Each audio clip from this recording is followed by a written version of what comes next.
Nama saya Jonathan Hargrove. Di New York, orang-orang memanggil saya John, atau kadang-kadang si tukang hancurkan restoran kalau mereka sedang kesal. Saya sudah 23 tahun menulis kolom kritik kuliner untuk majalah paling bergengsi di kota ini. Nama kolom saya, The Discerning Palate. Saya pernah menjadi juri undangan untuk beberapa bintang Michelin. Saya pernah membuat seorang chef bintang 3 menangis di dapur sendiri setelah ulasan saya keluar. Saya tidak bangga dengan itu. Tapi itulah pekerjaan saya. Jujur, tajam, tanpa kompromi. Saya percaya ada puncak tertentu dalam dunia rasa.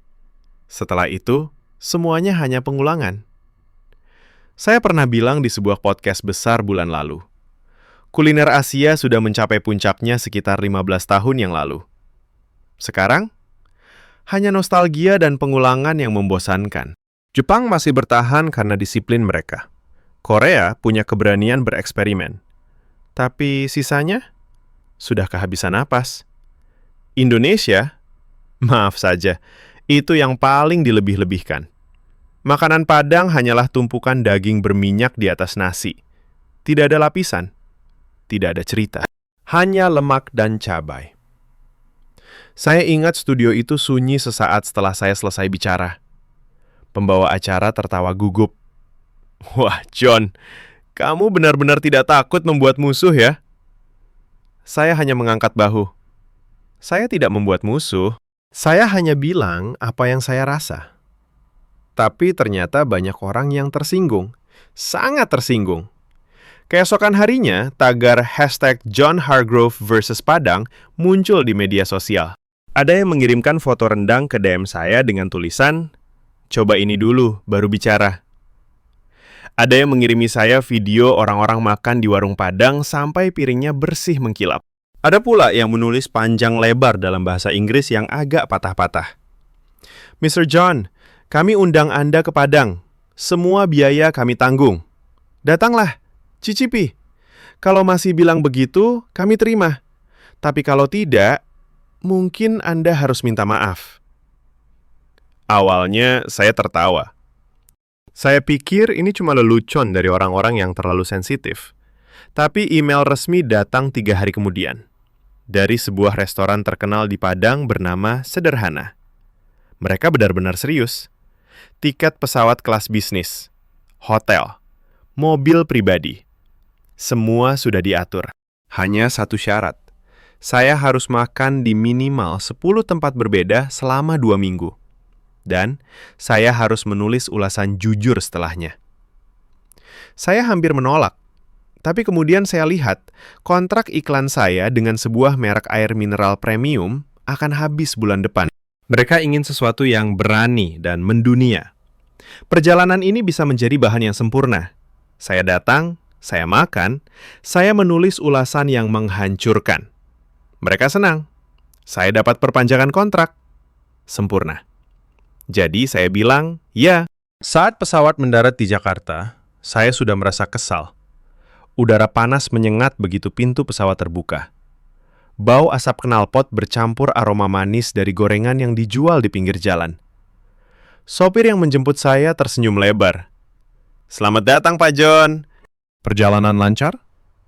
Saya mengangguk singkat. "Iya, terima kasih." Di dalam mobil, AC dingin sekali. Tapi di luar, kemacetan luar biasa. Motor meliuk-liuk di antara mobil seperti ikan kecil di antara paus. Klaksion berbunyi tanpa henti. Saya menghela napas panjang. "Ini normal di sini?" tanya saya pada sopir. Dia tertawa kecil. "Normal, Pak. Tapi tenang saja, kita sampai kok." Saya memandang keluar jendela. Orang-orang berjalan di trotoar, membawa payung karena matahari terlalu terik. Seorang ibu membonceng 2 anak kecil sambil membawa keranjang belanjaan di depan dada. Saya menggeleng pelan.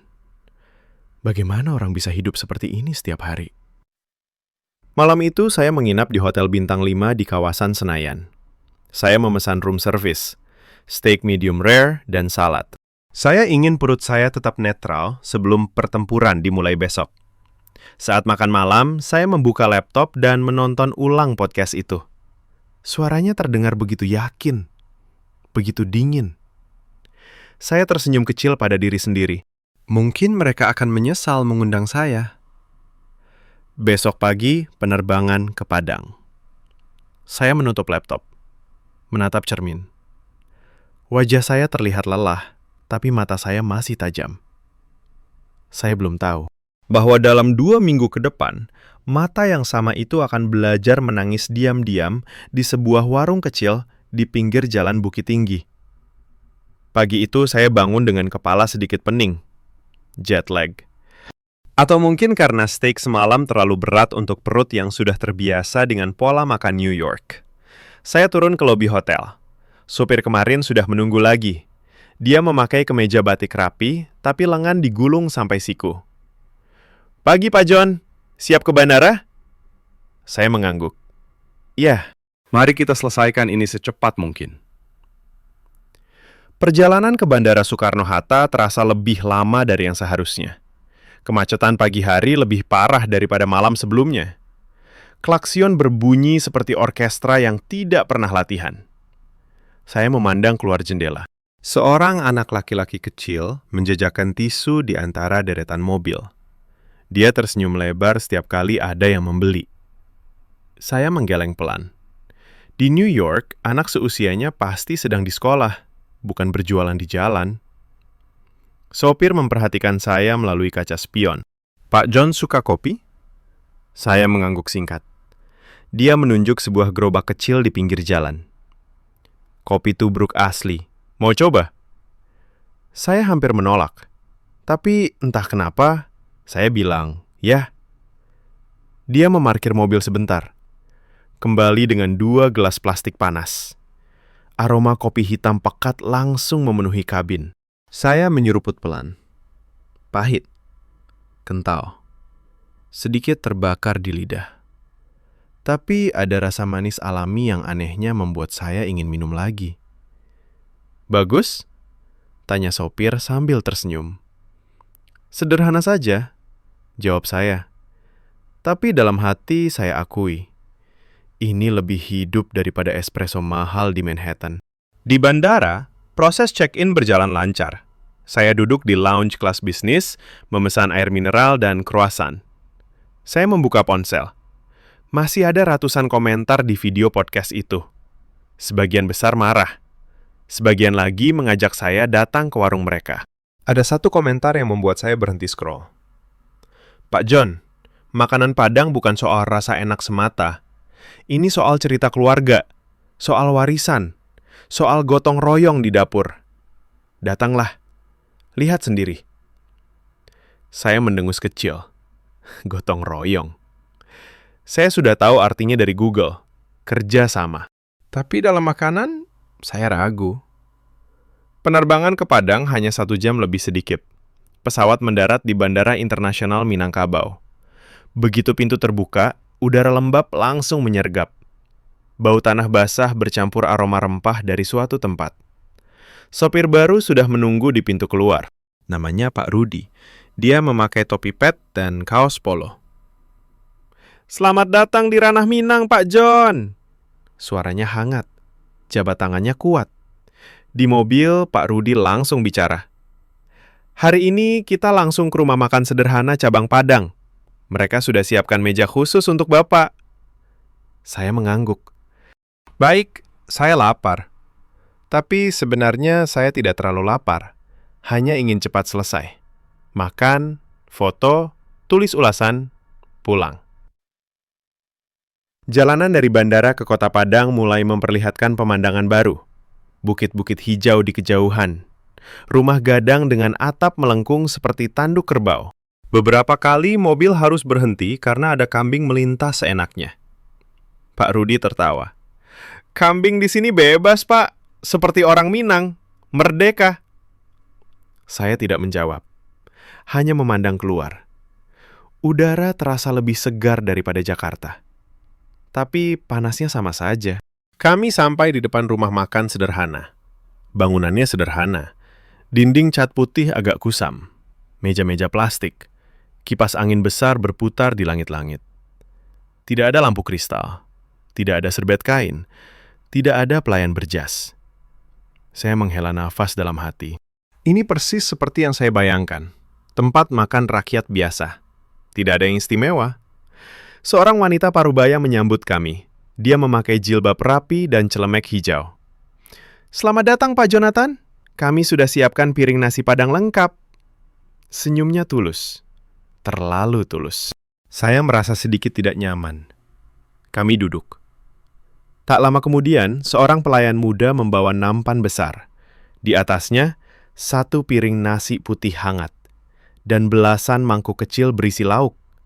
Rendang, gulai ayam, dendeng balado, ikan bakar, sambal ijo, telur dadar, sayur nangka, dan masih banyak lagi. Saya menatap piring itu. Semuanya ditata rapat, warna-warni. Aroma rempah langsung menyeruak. Kayu manis, cengkeh, jahe, santan, cabai. Saya mengambil sendok, menaruh sedikit rendang di atas nasi. Dagingnya hitam pekat, empuk sekali sampai hampir meleleh. Saya mengunyah pelan. Rasa pertama manis, kemudian pedas menyusul, lalu gurih dari santan. Akhirnya ada rasa asam tipis yang menyegarkan. Saya diam, mengunyah lagi, dan lagi. Pak Rudi memperhatikan saya. "Bagaimana, Pak?" Saya menelan, menatap piring itu. Baru sadar tangan saya masih memegang sendok, dan saya belum berhenti mengambil lauk baru. "Sederhana," kata saya pelan. Tapi suara saya terdengar kurang yakin. Di dalam dada, ada sesuatu yang bergerak kecil. Seperti keraguan pertama. Saya tidak mau mengakuinya. Belum saatnya. Tapi piring itu terus memanggil. Dan saya terus mengambil. Pagi berikutnya, saya bangun dengan perut yang masih penuh. Semalam saya makan sampai 3 piring penuh di rumah makan sederhana. Saya bilang pada diri sendiri itu hanya karena lapar setelah perjalanan panjang. Bukan karena rasanya luar biasa, tentu saja bukan. Pak Rudi sudah menunggu di depan hotel.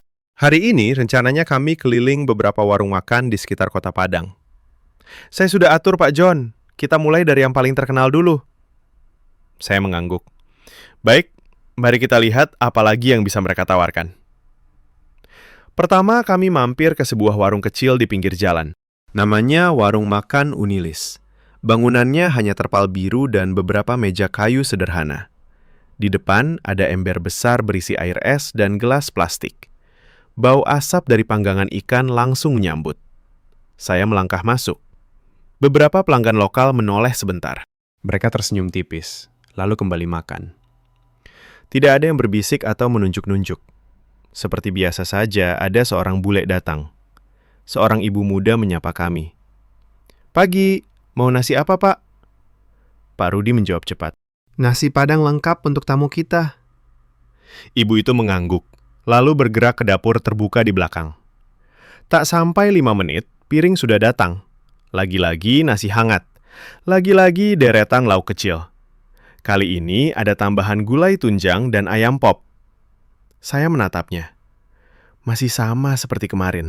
Masih terlihat berantakan di mata saya. Saya mengambil sendok. Mulai dengan ayam pop. Kulitnya renyah. Dagingnya lembut sekali. Rasa bawang putih dan jahe terasa kuat, tapi tidak menusuk. Saya mengunyah pelan. Kemudian mencoba gulai tunjang. Tulang sapi yang dimasak lama. Kuahnya kental. Rempahnya dalam. Saya tidak sadar sudah menghabiskan setengah piring. Pak Rudi tersenyum kecil. "Enak ya, Pak?" Saya berdehem. "Cukup lumayan, tapi masih terlalu berminyak." Dia tidak membantah, hanya mengangguk pelan. Memang ada minyaknya, tapi itu yang membuat rasa meresap. Kami lanjut ke warung kedua. Kali ini lebih jauh, di pinggir pantai. Warungnya bernama Pondok Makan Sederhana. Di sini pemandangannya lebih terbuka. Angin laut bercampur aroma asap ikan bakar. Suara ombak terdengar samar-samar. Kali ini saya mencoba ikan bakar dengan sambal lado mudo. Sambalnya hijau terang, Pedesnya langsung menyengat. Tapi di balik pedas, ada rasa segar dari jeruk nipis dan daun kemangi. Saya batuk kecil. Mata saya berair. Ibu penjual tertawa lembut. "Pedes ya, Pak?" "Minum teh dulu." Dia menyodorkan gelas teh manis hangat. Saya menyeruput cepat. Rasa manisnya langsung menetralkan pedas di lidah. Saya duduk diam sejenak, memandang laut. Angin menyapu wajah saya. Untuk pertama kalinya, saya merasa nyaman. Bukan karena makanan saja, tapi karena semuanya terasa sederhana. Tidak ada tekanan, tidak ada ekspektasi. Di warung ketiga, saya mulai memperhatikan sesuatu. Setiap kali ada pelanggan baru datang, pemilik warung selalu menyapa dengan nama. "Pak Budi, hari ini mau rendang lagi?" "Bu Ani, anaknya sudah besar ya sekarang?" Mereka mengobrol singkat, tertawa kecil, seperti bertemu keluarga. Saya bertanya pada Pak Rudi.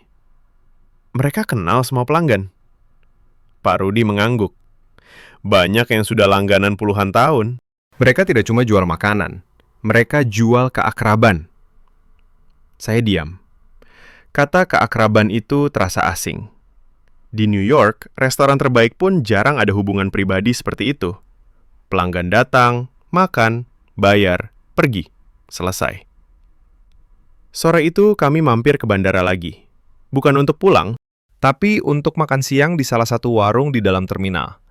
Saya pikir akan biasa saja. Ternyata piring nasi Padang di sana pun sama enaknya. Bahkan mungkin lebih hangat karena baru saja dimasak. Saat saya mengambil suapan terakhir, saya melihat seorang anak kecil duduk di meja sebelah. Dia makan dengan lahap. Nasi berceceran di pipinya. Ibunya menyeka pelan sambil tersenyum. Saya menata piring saya sendiri. Tiba-tiba, motif itu muncul lagi di kepala. Piring nasi penuh lauk. Dulu saya bilang itu hanya tumpukan daging berminyak. Sekarang, saya melihatnya berbeda. Seperti sebuah lukisan. Setiap lauk punya tempatnya sendiri. Bersatu dalam satu piring. Harmonis. Saya menggeleng pelan. Apa yang sedang terjadi? Gumam saya dalam hati. Pak Rudi memperhatikan. "Mau lanjut besok ke Bukit Tinggi, Pak? Di sana lebih dingin. Dan makanan lebih banyak variasi." Saya mengangguk tanpa pikir panjang. "Ya, ayo." Malam itu, di kamar hotel, saya membuka laptop. Saya ingin menulis catatan. Tapi jari saya berhenti di atas keyboard. Apa yang harus saya tulis? Bahwa semuanya biasa saja? Itu bohong. Bahwa semuanya luar biasa? Saya belum siap mengakuinya. Saya menutup laptop. Berbaring di tempat tidur. Memandang langit-langit. Di luar, suara azan maghrib terdengar samar. Lembut. Menyejukkan. Saya menutup mata. Dan untuk pertama kalinya dalam perjalanan ini, saya tidak merasa ingin cepat pulang. Pagi itu, udara di Padang terasa lebih sejuk dari biasanya. Mungkin karena hujan semalam. Saya berdiri di balkon kamar hotel, menghirup aroma tanah basah yang bercampur bau daun pandan dari warung di bawah. Pak Rudi datang lebih awal. "Hari ini kita ke rumah makan yang agak jauh, Pak. Di pinggir kota, dekat pasar. Mereka bilang rendangnya paling autentik." Saya mengangguk. "Baiklah, ayo." Dalam hati saya sudah mulai bertanya-tanya. Kenapa saya tidak merasa bosan?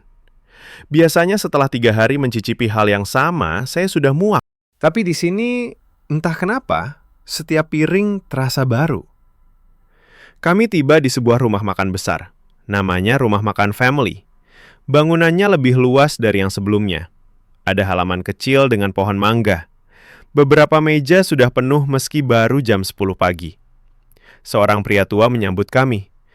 Dia memakai peci hitam dan baju koko putih.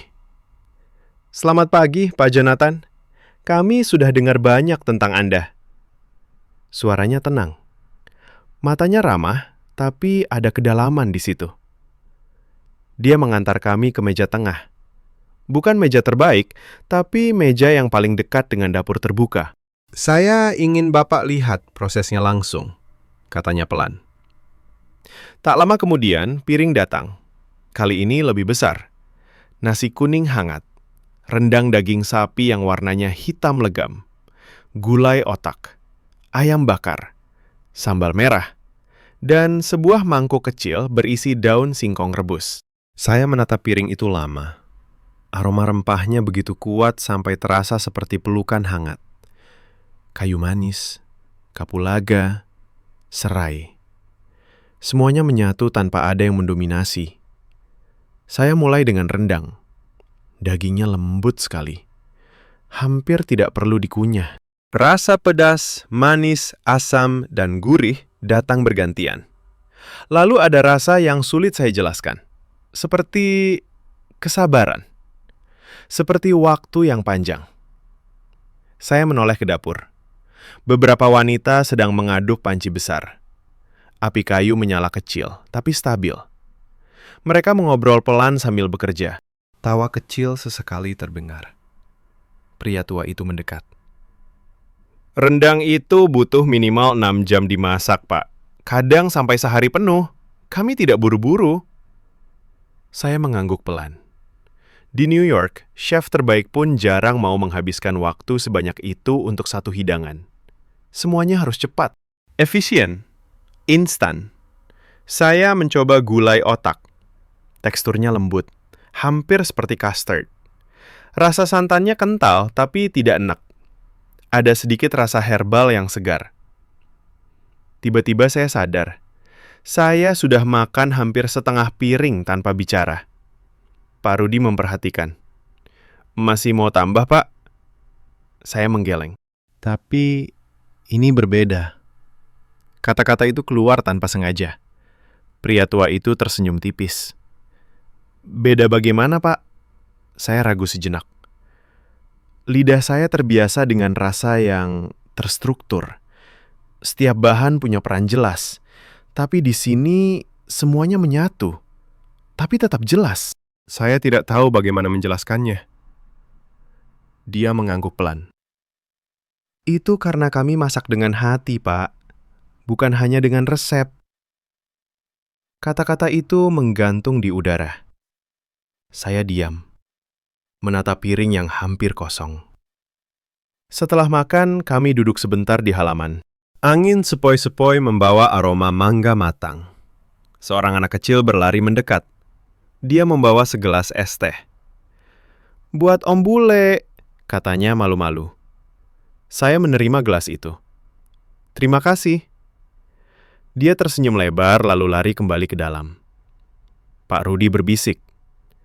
Anak itu cucu pemilik. Dia suka bantu-bantu kalau libur sekolah. Saya menyeruput es teh.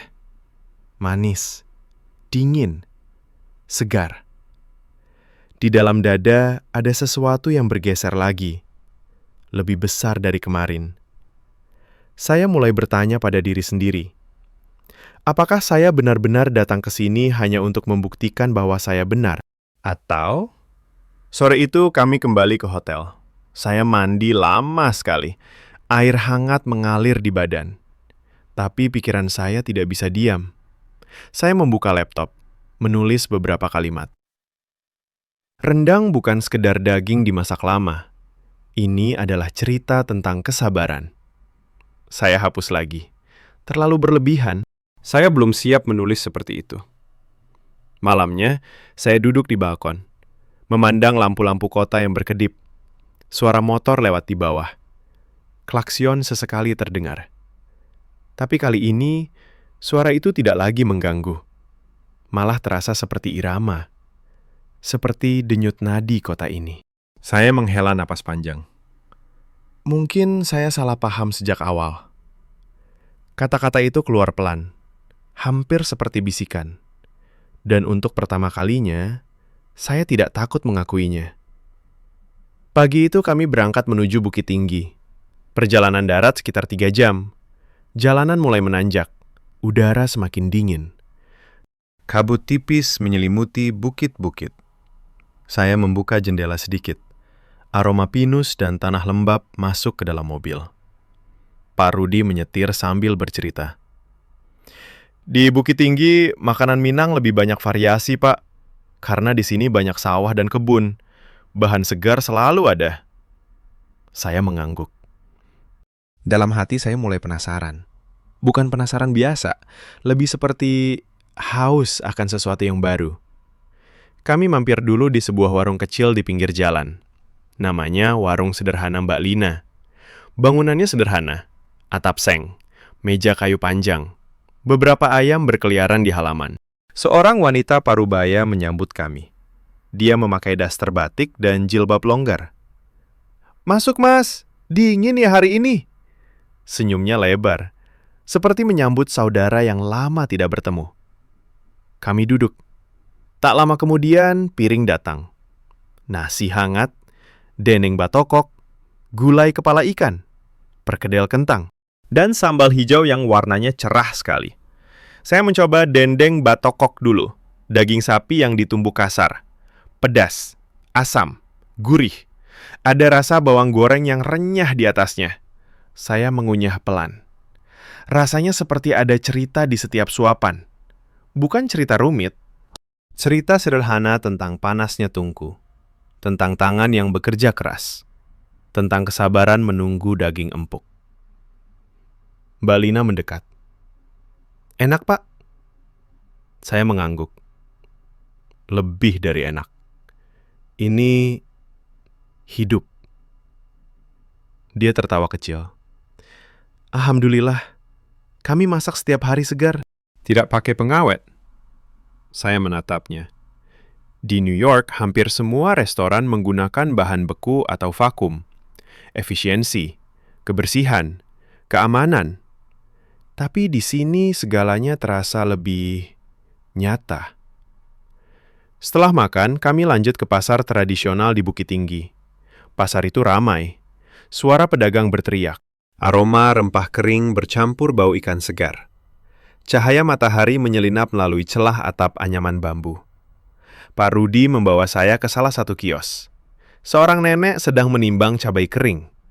Dia tersenyum saat melihat kami. "Mau bumbu rendang, Pak?"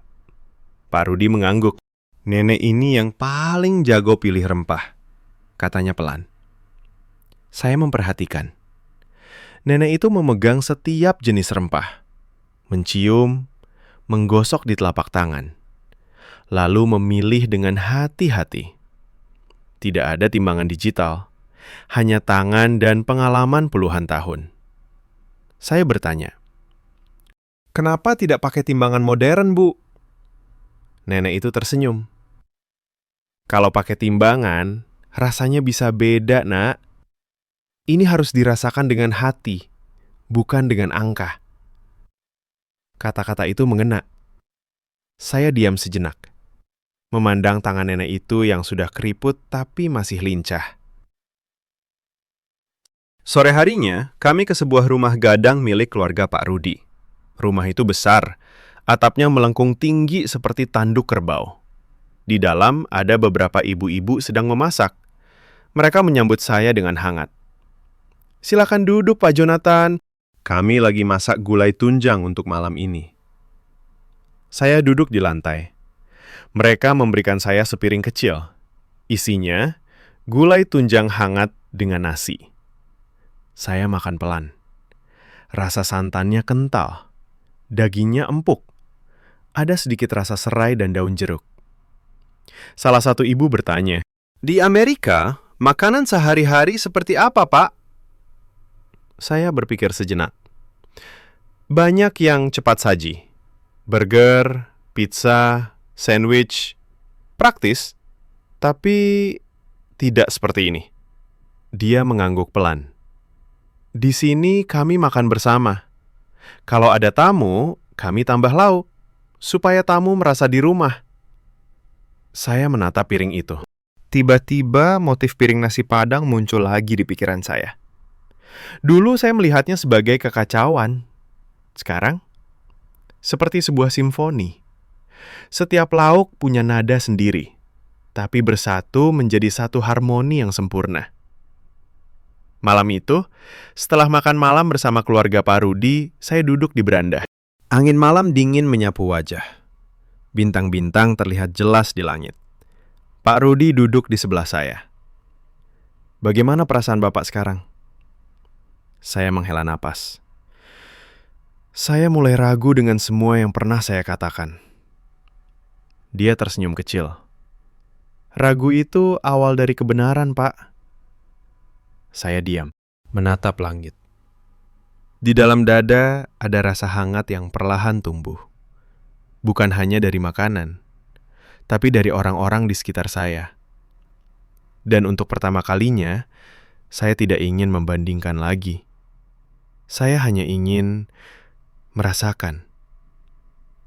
Pagi di Bukit Tinggi terasa seperti dunia lain. Udara dingin menusuk tulang. Kabut tipis masih menyelimuti lembah. Saya berdiri di depan rumah gadang keluarga Pak Rudi, menghirup aroma kayu bakar dan embun pagi. Hari ini Pak Rudi mengajak saya ke sebuah kampung kecil di lereng gunung. Di sana ada keluarga yang masih masak rendang secara tradisional, Pak. Pakai tungku kayu, tanpa kompor gas. Saya mengangguk antusias. Sudah tidak ada lagi nada sinis di suara saya. Hanya rasa ingin tahu yang semakin besar. Perjalanan ke kampung itu melewati jalan berliku. Kadang jalanan agak rusak. Batu-batu kecil bergoyang di bawah ban mobil. Saya sempat mengeluh dalam hati. Tapi ini bagian dari cerita. Gumam saya pelan. Kami sampai di sebuah halaman luas. Beberapa rumah gadang berdiri kokoh. Anak-anak berlarian, bebek dan ayam berkeliaran bebas. Seorang ibu tua menyambut kami. Dia memakai kain songket dan selendang di bahu. Wajahnya penuh keriput, tapi matanya berbinar. Selamat datang, Nak. Duduk dulu. Dia mengajak kami ke dapur terbuka di belakang rumah. Di sana ada tungku besar dari batu. Api kecil menyala stabil. Sebuah panci tanah liat besar sedang mendidih pelan. Aroma rempah langsung memenuhi udara. Saya mendekat. Melihat ibu itu mengaduk sesuatu dengan sendok kayu panjang. Dagingnya sudah 4 jam dimasak, katanya pelan. Masih perlu 2 jam lagi supaya empuk dan meresap. Saya memperhatikan gerakannya. Pelan, sabar, tidak ada tergesa-gesa. Di samping tungku, ada beberapa ibu lain yang sedang menumbuk bumbu. Mereka menggunakan cobek batu besar. Suara ulekan terdengar ritmis, seperti irama lagu lama. Saya bertanya, "Kenapa tidak pakai blender, Bu? Lebih cepat." Ibu tua itu tersenyum lembut. "Kalau pakai mesin, rasanya beda, Nak. Bumbu jadi halus, terlalu rata. Tidak ada tekstur, tidak ada jiwa." Saya diam, menatap cobek itu. Ada bekas goresan puluhan tahun, seperti garis-garis cerita. Mereka mengajak saya ikut menumbuk. Saya ragu sebentar, tapi akhirnya mencoba. Tangan saya terasa berat. Bahu mulai pegal setelah beberapa menit. Ibu itu tertawa kecil. "Pelan-pelan saja, Nak. Ini bukan lomba cepat. Ini soal menyatu dengan bumbu." Saya terus menumbuk, perlahan. Akhirnya bumbu mulai halus. Aroma serai, jahe, bawang, cabai semakin kuat. Setelah itu, mereka memasukkan bumbu ke dalam panci rendang. Saya melihat bagaimana santan dituang pelan-pelan. Api dikecilkan. Semua dilakukan dengan hati-hati. Saat menunggu, seorang anak perempuan kecil mendekat. Dia membawa sepiring kecil pisang goreng. "Ini buat Om," katanya malu-malu. Saya menerima. Pisangnya hangat, luar renyah, dalam lembut. Ada sedikit rasa gula merah yang manis alami. Saya mengunyah pelan. Anak itu tersenyum lebar. "Lagi ya, Om?" Saya tertawa kecil. "Terima kasih, sudah cukup." Sore itu rendang akhirnya matang. Mereka menyajikan di piring besar. Bersama nasi hangat, sayur daun singkong, dan sambal. Saya makan pertama kali. Rasa itu sulit dijelaskan. Dagingnya meleleh di mulut. Rempahnya dalam, Pedasnya seimbang, manisnya lembut. Saya menatap piring itu. Motif yang sama muncul lagi. Piring penuh lauk. Dulu saya anggap berantakan. Sekarang saya melihatnya seperti sebuah keluarga besar. Setiap lauk punya tempat, saling melengkapi. Tidak ada yang lebih penting dari yang lain. Malam harinya kami duduk di teras rumah Gadang. Angin malam dingin. Api unggun kecil menyala di halaman. Cahaya oran menerangi wajah-wajah di sekitar. Ibu tua itu duduk di sebelah saya. "Apa yang Bapak rasakan sekarang?" tanyanya pelan. Saya menarik napas dalam. Saya mulai mengerti kenapa makanan di sini begitu spesial. Bukan hanya rasa, tapi cara kalian membuatnya. Cara kalian hidup. Dia mengangguk pelan. Di sini, masak bukan sekedar mengisi perut. Ini cara kami menjaga hubungan dengan keluarga, dengan tetangga, dengan alam. Saya diam lama, menatap api unggun. Di dalam dada ada rasa hormat yang tumbuh. Bukan hormat yang dipaksakan, tapi hormat yang lahir dari pengalaman. Dan untuk pertama kalinya, saya merasa kecil. Bukan karena rendah diri, tapi karena sadar bahwa dunia ini jauh lebih luas dari yang pernah saya bayangkan. Malam semakin larut. Suara jangkrik terdengar lembut. Bintang-bintang bersinar terang. Saya menutup mata sejenak dan berbisik dalam hati. Mungkin saya benar-benar salah paham sejak awal. Pagi berikutnya di Bukit Tinggi terasa lebih dingin dari biasanya. Saya bangun dengan kepala sedikit berat. Mungkin karena semalam terlalu banyak minum teh hangat. Atau mungkin karena perut saya mulai protes. Sudah hampir seminggu saya makan makanan berlemak dan berbumbu kuat setiap hari. Di New York, saya biasa sarapan oatmeal dan kopi hitam. Tubuh saya belum terbiasa. Pak Rudi datang pagi-pagi. "Hari ini kita ke sebuah kampung kecil di lereng Singgalang, Pak. Ada acara masak bersama. Ibu-ibu di sana mau ajak Bapak ikut masak rendang." Saya tersenyum tipis. "Ikut masak? Saya tidak pandai di dapur." Dia tertawa kecil. "Tidak apa, kami ajari pelan-pelan." Perjalanan ke kampung itu melewati jalan tanah berbatu. Mobil bergoyang-goyang. Beberapa kali saya harus berpegangan erat. Jalanan agak rusak di beberapa bagian. Hujan kemarin membuatnya licin. Saya menghela napas pelan. "Ini normal di sini?" Pak Rudi mengangguk. "Normal, Pak. Tapi nanti sampai, Bapak lupa semua capek." Kami tiba di sebuah halaman luas. Puluhan ibu-ibu sudah berkumpul. Mereka sedang menyiapkan bahan. Ada tumpukan daging sapi segar, daun kunyit, serai, cabai merah menggunung. Aroma rempah kering tercium dari kejauhan. Seorang ibu berjilbab panjang menyambut saya. Namanya Ibu Fatimah. Wajahnya ramah. "Selamat datang, Pak Jonathan. Hari ini Bapak jadi murid kami." Saya tertawa gugup. "Semoga tidak merusak masakan kalian." Mereka semua tertawa hangat. Suara tawa mereka seperti angin sejuk di pagi itu. Mereka memberikan saya celemek sederhana, lalu mengajak saya duduk di depan cobek besar. Tugas pertama, tumbuk bawang dan cabai. Saya memegang ulekan batu. Berat. Tangan saya langsung terasa pegal setelah beberapa pukulan. Ibu Fatimah memperhatikan. "Pelan saja, Pak. Biarkan tangan merasakan."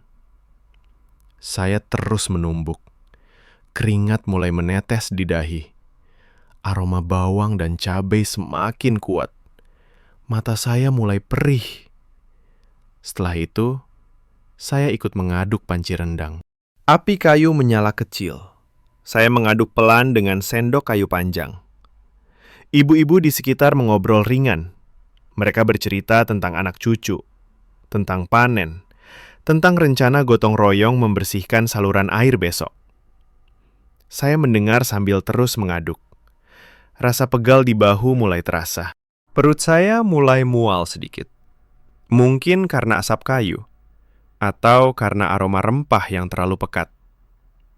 Saya diam-diam menarik napas dalam. Tidak mau mereka tahu. Setelah 2 jam, rendang mulai matang. Warna hitam legam. Aroma yang luar biasa. Mereka menyajikan untuk makan siang bersama. Semua duduk melingkar di atas tikar. Piring-piring besar diletakkan di tengah. Nasi hangat, rendang, sayur daun ubi, sambal. Saya makan pelan. Rasanya luar biasa. Tapi perut saya mulai berontak. Saya merasa panas di dada. Asam lambung naik. Saya berusaha menyembunyikannya. Tersenyum setiap kali mereka bertanya.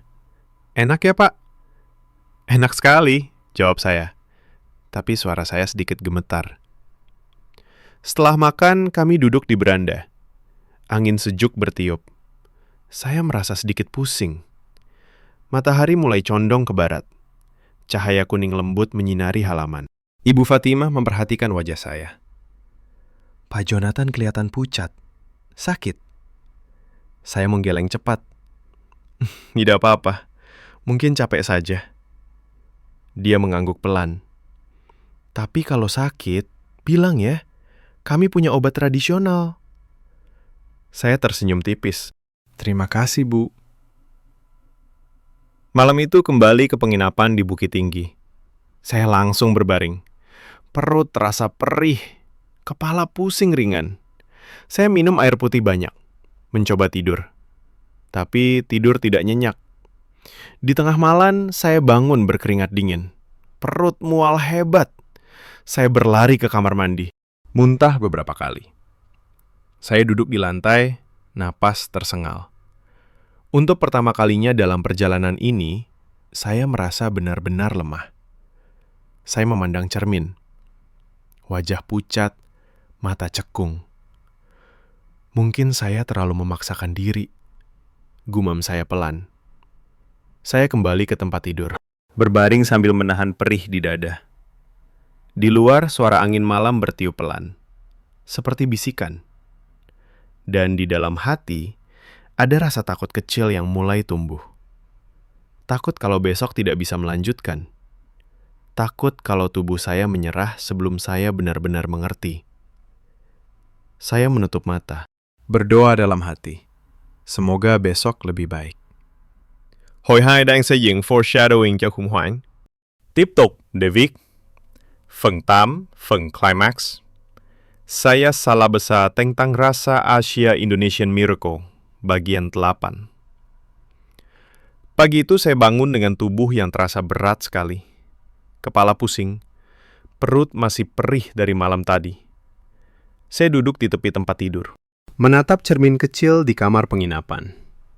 Wajah saya pucat, mata cekung, bibir kering. Saya minum air putih banyak.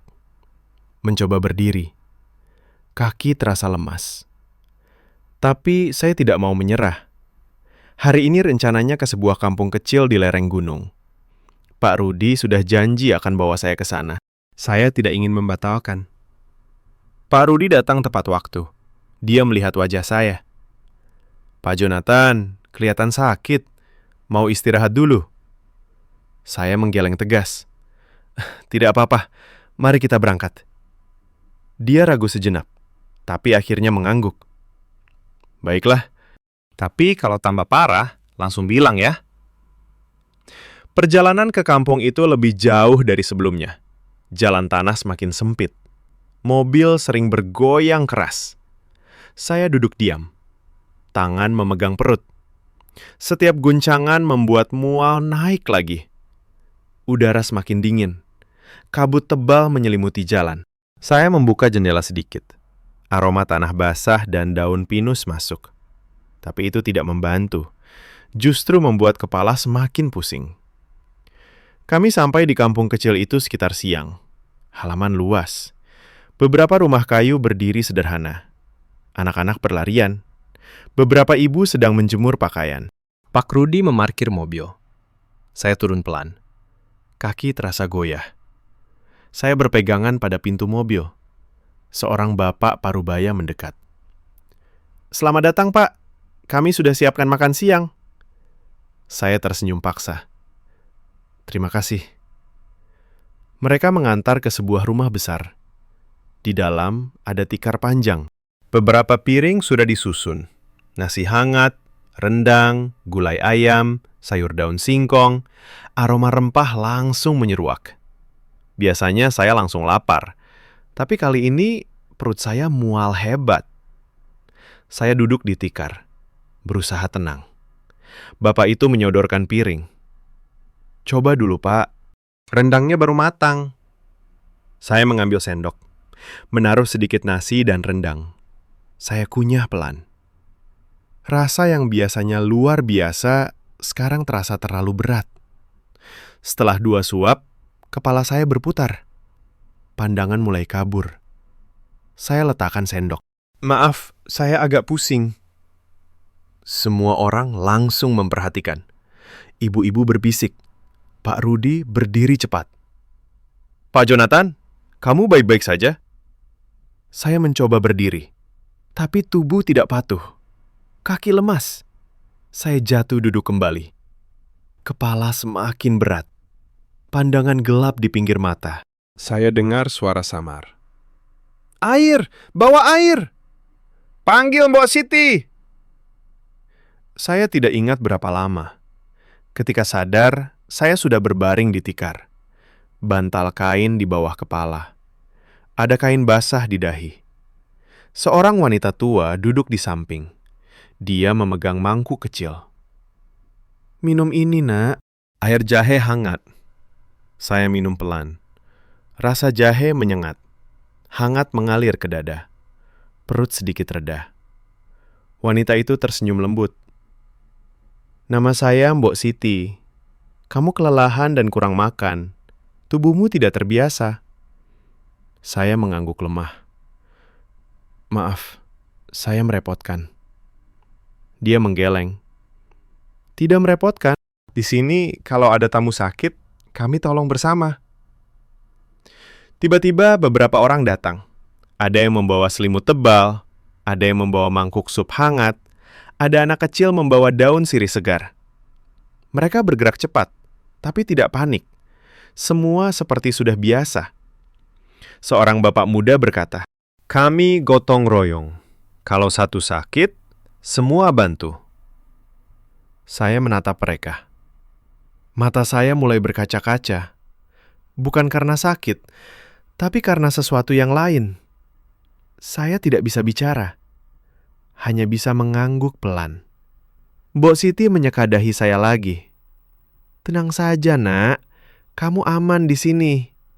Saya menutup mata. Air mata mengalir pelan. Di luar, suara angin bertiup lembut. Suara anak-anak tertawa kecil. Aroma kayu bakar dari dapur.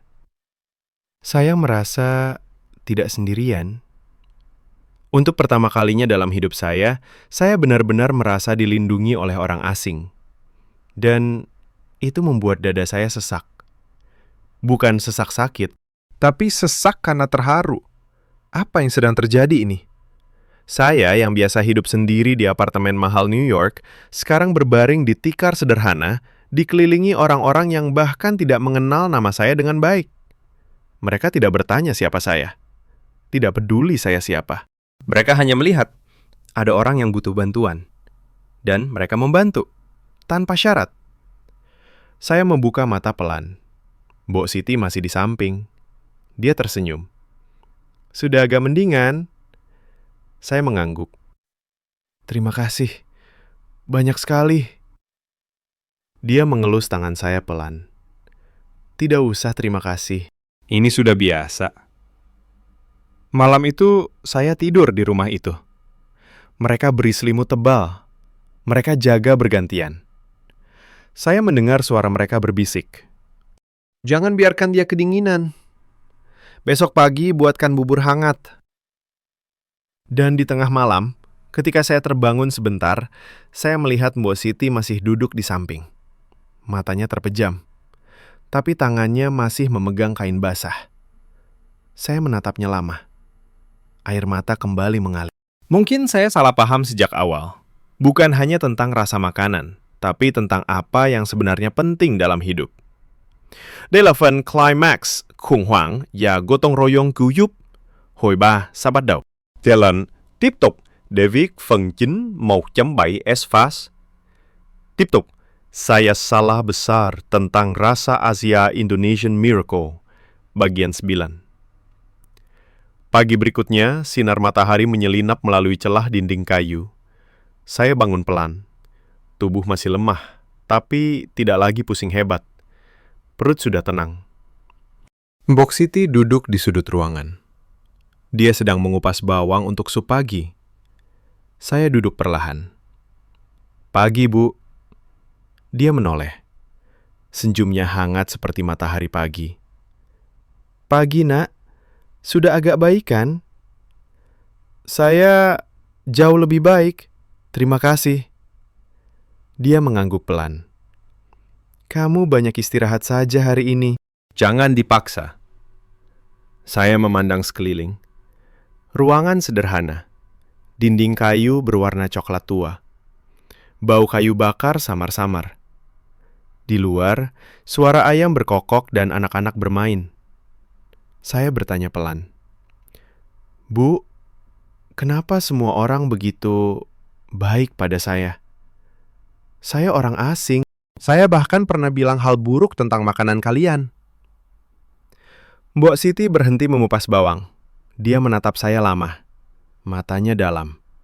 Seperti melihat sampai ke dasar hati. Di sini, Nak, tamu itu seperti keluarga. Tidak peduli dari mana. Tidak peduli pernah bilang apa. Yang penting sekarang, kamu ada di sini. Kamu sakit. Kamu butuh bantuan. Itu saja. Saya diam. Kata-katanya sederhana, tapi terasa berat di dada. Dia melanjutkan. Kami orang Minang percaya. Adat Basandi Syarak, Syarak Basandi Kitabullah. Adat kami berdasar agama. Dan agama mengajarkan kasih sayang, bukan hanya kata-kata, tapi perbuatan. Saya menunduk. Tangan saya memegang selimut kain yang mereka beri semalam. Kain itu kasar, tapi hangat. Mbok Siti berdiri. Dia membawa mangkuk kecil berisi bubur hangat. Ayo makan sedikit. Bubur ini ringan. Ada jahe dan serai, supaya badan kuat lagi. Saya menerima mangkuk itu. Aroma jahe lembut, hangat mengalir ke tangan. Saya menyuap pelan. Rasa manis alami dari beras dan sedikit gula merah. Tidak berat, menghibur. Saat makan, saya bertanya lagi. Bu, kenapa makanan di sini selalu begitu penuh? Banyak lauk, banyak rasa. Di tempat saya, satu piring biasanya hanya 1 atau 2 jenis saja. Dia tersenyum kecil.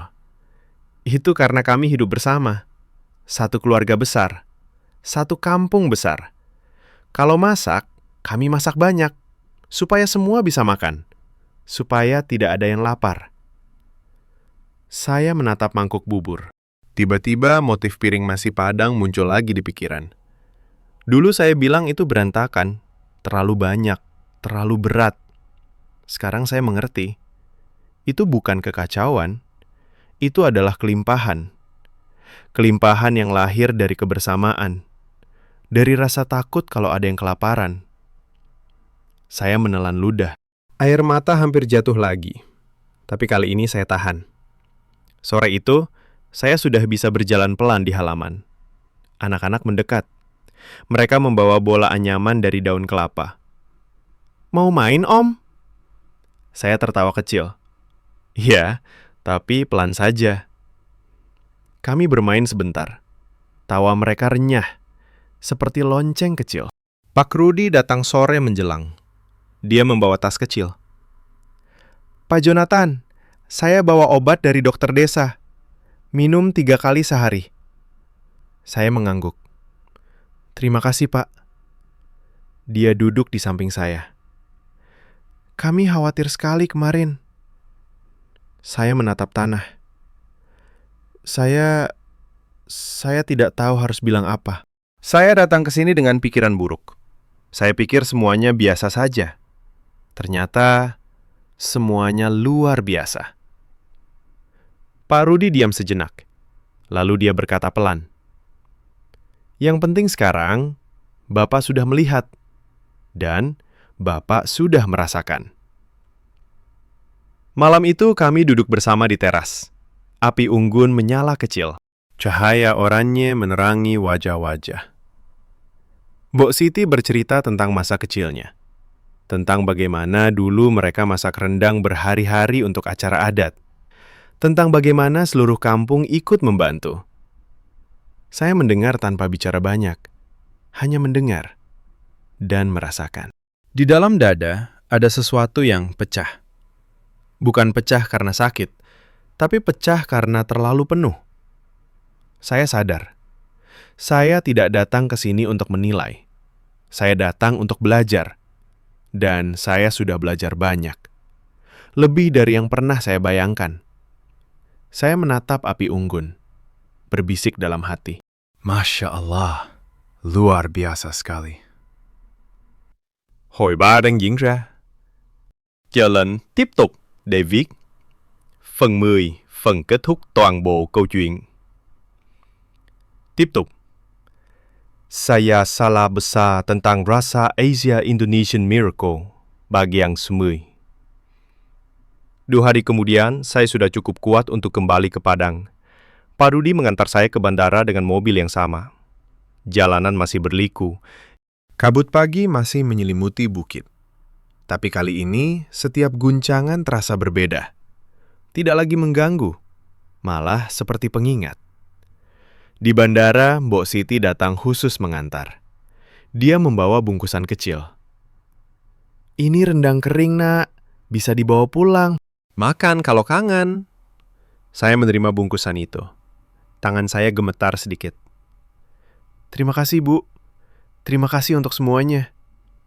Dia memegang tangan saya erat. "Jangan lupa, Nak. Kapan-kapan datang lagi. Kami tunggu." Saya mengangguk. Air mata hampir jatuh lagi. Tapi saya tahan. Saya tidak ingin perpisahan ini terlalu berat. Pesawat lepas landas. Saya duduk di dekat jendela. Melihat bukit tinggi mengecil di bawah. Bukit hijau. Rumah gadang kecil-kecil. Jalan tanah yang berliku. Saya memegang bungkusan rendang itu. Aroma rempah samar-samar masih tercium. Saya tersenyum kecil. Di Jakarta, saya hanya transit sebentar. Tidak keluar bandara. Hanya duduk di lounge. Memandang orang-orang yang lalu lalang. Seorang ibu membonceng anak kecil. Seorang bapak membawa tas besar sambil tersenyum. Semuanya terasa biasa sekarang. Tidak lagi mengganggu. Malah menghangatkan. Penerbangan panjang kembali ke New York. Saya tidak tidur banyak, hanya memandang layar laptop. Menulis. Menulis apa yang sebenarnya ingin saya katakan. Saat mendarat di JFK, udara dingin langsung menyergap. Salju tipis menutupi tanah. Saya menarik napas dalam. New York. Rumah saya. Tapi rasanya berbeda. Keesokan harinya, saya duduk di meja kerja. Laptop terbuka. Kolom The Discerning Palette menunggu. Saya menulis tanpa ragu. Judulnya sederhana. Saya salah besar tentang rasa Asia. Saya mulai dengan kata-kata yang dulu saya ucapkan di podcast. Saya kutip persis. Lalu saya ceritakan perjalanan saya. Bukan dengan nada sombong, bukan dengan nada defensif. Saya ceritakan tentang piring nasi Padang yang dulu saya anggap berantakan. Sekarang saya tahu, itu adalah lukisan kelimpahan. Saya ceritakan tentang rendang yang dimasak berjam-jam. Tentang tangan-tangan yang menumbuk bumbu dengan sabar. Tentang gotong royong ketika saya jatuh sakit.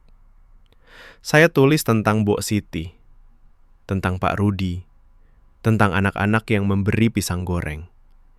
Tentang orang-orang yang tidak mengenal saya, tapi tetap menolong. Di bagian akhir, saya tulis, saya datang ke Indonesia dengan keyakinan bahwa saya tahu segalanya tentang rasa. Saya pikir kuliner Asia sudah kehabisan napas. Saya pikir makanan Padang hanyalah tumpukan daging berminyak. Saya salah besar. Bukan hanya tentang rasa yang luar biasa. Bukan hanya tentang rempah yang dalam. Tapi tentang apa yang ada di baliknya. Tentang orang-orang yang memasak dengan hati. Tentang kebersamaan yang tidak pernah pudar. Tentang kasih sayang yang diberikan tanpa mengharap balas. Saya tidak percaya dengan mata sendiri ketika saya melihatnya. Apa yang sedang terjadi ini? Masya Allah, luar biasa sekali. Mungkin saya salah paham sejak awal.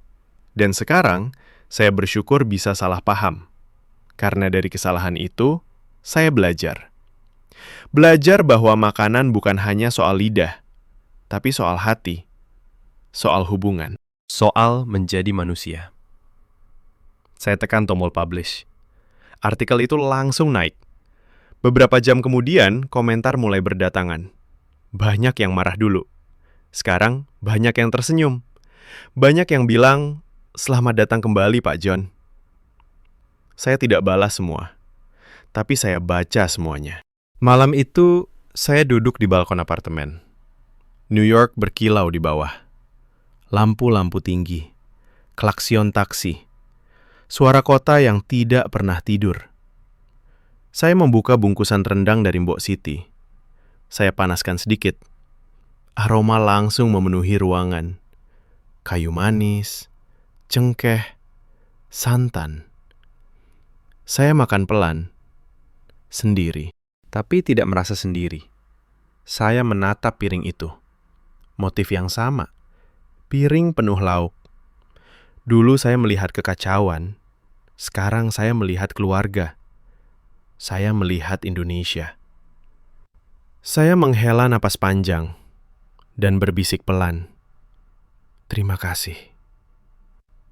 Terima kasih untuk rasa. Terima kasih untuk orang-orang. Terima kasih untuk pelajaran yang tidak pernah saya minta, tapi sangat saya butuhkan. Saya tahu, hidup saya sudah berubah. Bukan karena makanan saja, tapi karena hati yang terbuka. Dan itu adalah keajaiban terbesar.